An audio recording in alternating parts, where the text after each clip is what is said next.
Hola, en este vídeo vamos a ver cómo refinar una estrategia de búsqueda utilizando para ello una nube de palabras. Esto lo vamos a conseguir a través de determinados pasos, os los voy a resumir y luego os voy a ir mostrando poco a poco cómo ir haciendo cada uno de ellos. Lo primero, para poder hacer esto tenemos que tener una estrategia de búsqueda, un borrador de estrategia de búsqueda ya definido, si no, no lo podremos refinar. Tendremos que ejecutar esta estrategia de búsqueda en las bases de datos de artículos científicos donde queremos hacer nuestra revisión de literatura. Las exportaréis al gestor de referencias bibliográficas con el que queráis trabajar. Puede ser EndNote, puede ser Mendeley o cualquier otro. Yo aquí me voy a centrar fundamentalmente en EndNote y en Mendeley. En estos gestores de literatura lo que haréis es los duplicados los fusionaréis, porque es posible que si trabajáis con varias bases de datos, con una misma estrategia de búsqueda, hay algunas referencias que se localicen igual en ambos proveedores. Por tanto, eliminaremos los duplicados y nos quedaremos con una lista única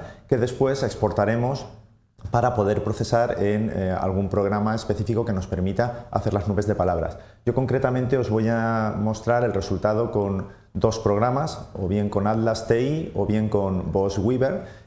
Con Atlas TI, dependiendo de la versión que manejéis, necesitáis exportar de una forma u otra. Si usáis la versión 8, además de la opción que luego veremos con la versión 7, tendréis la posibilidad de exportar como XML y a partir de ahí el programa captura los datos. Y si no, en esta segunda fase lo que podemos hacer es un documento de texto plano, que es mucho más flexible porque puede ser utilizado o puede ser aprovechado por más software específico de crear nubes de palabra. Para hacer estas cosas necesitaremos crear seguramente un estilo de salida en nuestro gestor de bibliografías, porque no vendrá de serie, y cuando ya tengamos el texto plano lo alimentaremos con él un programa que nos permita hacer nubes de palabras, crearemos las nubes de palabras, la analizaremos y en base a ese análisis estableceremos una mejora en nuestra estrategia de búsqueda, que será precisamente el objetivo de lo que estamos buscando. Vamos a empezar, no os voy a hablar con detalles sobre el protocolo que tenemos. El ejemplo que yo os voy a plantear tiene que ver con deseabilidad social y buscar unas escalas o cuestionarios de deseabilidad social que sean cortos, que tengan pocos ítems, y he decidido en una primera fase trabajar con esta estrategia de búsqueda que tenéis aquí resaltada. De hecho, esta de aquí, que es la que tiene, bueno, os lo pongo aquí más ampliado. Esta sería la estrategia de búsqueda que trabajaría para las dos bases de datos con las que quiero buscar cosas, que son Scopus y la de Web of Science. En Scopus la sintaxis de búsqueda avanzada sería esta, donde voy a buscar deseabilidad social, cuestionarios y corto, porque quiero un cuestionario corto, y en Web of Science serían exactamente las mismas palabras clave, pero la estrategia que se pone en la búsqueda avanzada tiene una sintaxis un poquito diferente. Teniendo estas estrategias de búsquedas, las ejecutamos y una vez ejecutadas, pues los resultados que obtendríamos son 75 cuando buscamos en Scopus, 78 cuando buscamos en Web of Science, y cuando fusionamos ambos eliminando los duplicados nos quedan un total de 124 artículos. Estos 124 artículos ya los tengo o los exporto a mi base de datos o mi gestor de bibliografía preferido. En este caso, si queréis trabajar con EndNote, desde Web of Science os saldrá una exportación con un archivo que es .ciw, y este tipo de archivo lo puedes importar en EndNote usando el filtro easy-ce. Si estáis en Scopus el estilo que os sale o el documento que os sale es un archivo .ris, y el archivo .ris, cuando vais a EndNote tenéis que importarlo con el filtro Reference Manager RIS. Si estuviéramos en Mendeley, pues desde Web of Science elegís enviar el archivo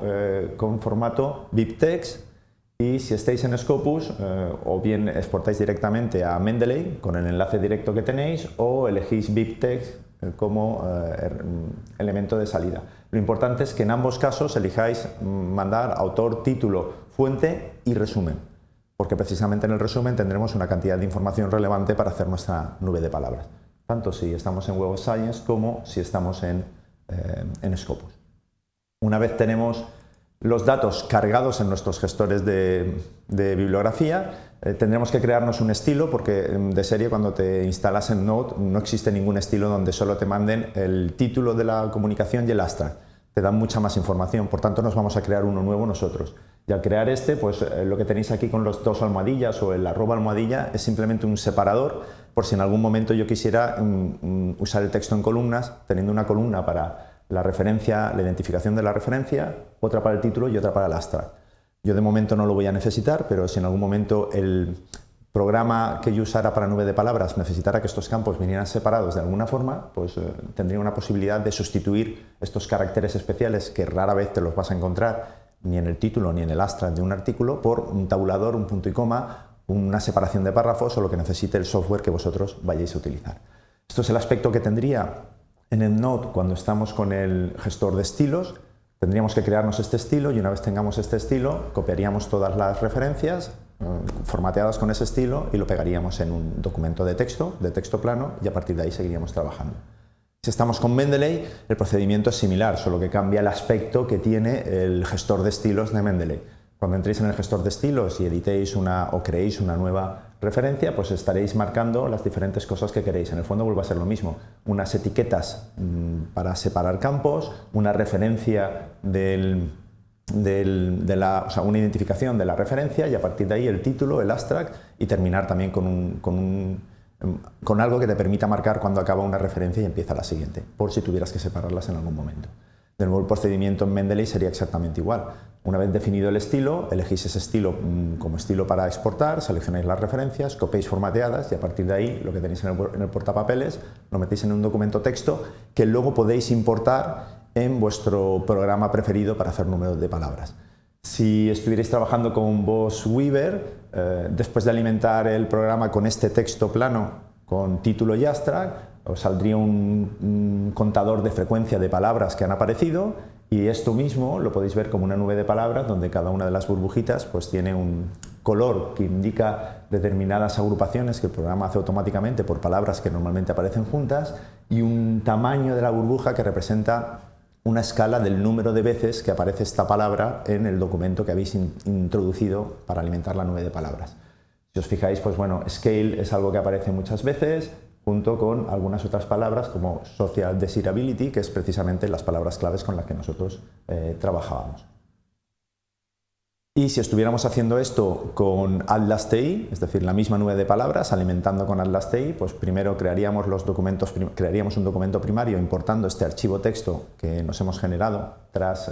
copiar todas las referencias desde el gestor de bibliografía. Si estáis en la versión 8, que todavía no ha salido, pero cuando estéis viendo este vídeo probablemente estará ya en el mercado, pues simplemente desde el gestor de documentos primarios, que solamente tendríais uno, donde está toda vuestra información, hay una opción de elegir nube de palabras y os sale algo parecido a esto, donde fácilmente podéis ver que junto con social desirability, que es una de nuestras palabras clave principal, aparece siempre, muy importante, scale. Scale no era una keyword que yo había usado en mi estrategia de búsqueda, yo había buscado cuestionario. Sin embargo, parece que scale es algo que se usa mucho más cuando lo que queremos analizar es fiabilidad de cuestionarios, fiabilidad de la medida, instrumentos de medida, que es justo el objetivo de mi revisión de literatura. Y esto es lo que me permite analizar y interpretando esta nube de palabra, a partir de ahí puedo mejorar o refinar mi estrategia de búsqueda.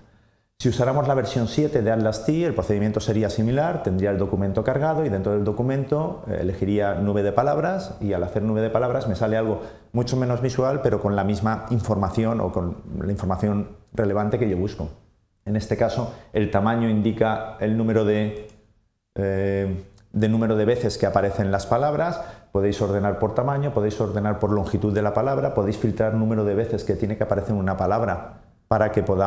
aparezca en este listado final. En este caso habíamos fijado 26 y dentro de las palabras más frecuentes, quitando pues, los and, in, te y otras conexiones que no tienen ningún significado semántico, sino simplemente es una conexión de palabra, pues os fijáis que las principales son desirability, social y de nuevo aparece scale. Scale, que incluso si sumamos esto con otra que aparece por ahí arriba, que es en plural, pues es una de las palabras más frecuentes dentro de, o sea, que veis que tanto hecho con una de las versiones o con la otra, o hecho con el programa anterior que hemos visto, con el Boss Weaver, vuelve a aparecer dentro de los estudios que quieren mirar medidas, pues aparece scale como otra de las cosas importantes que queremos analizar. Por tanto,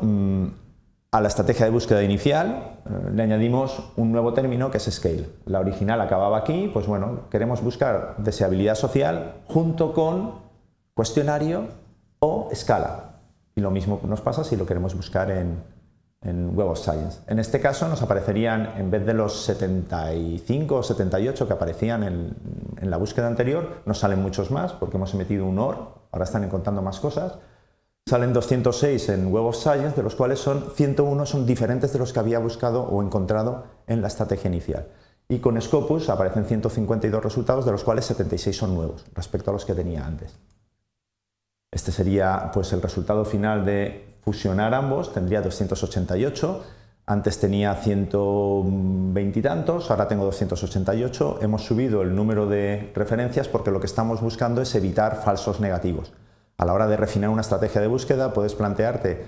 eliminar o evitar falsos positivos, es decir, ruido que no te interesa pero que aparece en los resultados, o eliminar falsos negativos, es decir, referencias que a ti te interesan, pero por la estrategia de búsqueda que has elegido no te aparecen en tus resultados. Yo creo que cuando estamos haciendo búsquedas de bibliografía, fundamentalmente hay que evitar falsos negativos, porque los falsos positivos lo único que te dan es un poco más de trabajo, pero no te invalidan los resultados o la generabilidad de esos resultados o la utilidad de lo que estás haciendo. Por ejemplo, hemos pasado de 120 tantos, de 124 a 288, quiere decir que hemos doblado, más que doblado, la cantidad de trabajo, pero hemos encontrado estas referencias, estas 4 referencias que os estoy poniendo aquí arriba, están en el nuevo conjunto de datos, pero no en la estrategia inicial. Y todas ellas tienen que ver con cuestionarios de deseabilidad social en castellano. Ninguno de ellos aparecía en la lista original y precisamente son los que más me interesan. Haciendo un resumen de cómo ha ido esto, en los 164 documentos nuevos con la estrategia mejorada, hemos encontrado 42 que son terriblemente relevantes para los objetivos de nuestra investigación o los objetivos de nuestra búsqueda. Comparado con los 124 originales, allí había 14 que nos interesaban. No solo he aumentado, sino que además estos 42 son mucho más relevantes, mucho más específicos y mucho más útiles para aquello que yo estoy realizando que los que tenía en la estrategia inicial. Por tanto, el hecho de tener que perder media hora o una hora extra filtrando por título y astra el doble de referencias, para mí no es una pérdida de tiempo, para mí es una inversión tremenda, porque lo que ha conseguido es evitarme perder 70 u 80 horas de trabajo analizando y haciendo una revisión de literatura con estos 14 documentos, cuando los 42 verdaderamente importantes ni siquiera los había manejado. Por tanto, invierto un poquito más de tiempo al principio a cambio de tener precisamente el objetivo que yo perseguía o que aspiraba. Como veis, este sería el resultado final del diagrama de flujo de cómo hemos ido funcionando. Esta ya es la estrategia definitiva con la cual he trabajado. 206 en Scopus, 206, esto tendría que ser en Web of Science, 152 en Scopus, juntamos, eliminamos duplicados, nos quedan 288 y de estos 288, tras revisar título y astra, hay 56 referencias útiles e interesantes para mi revisión. A partir de ahí conseguiría los textos completos, analizaría los textos completos y escribiría mi informe de revisión de literatura. Bueno, en estos momentos creo que ya sois capaces de usar las nubes de palabras como una herramienta que nos permita mejorar la estrategia de búsqueda en nuestras revisiones de literatura.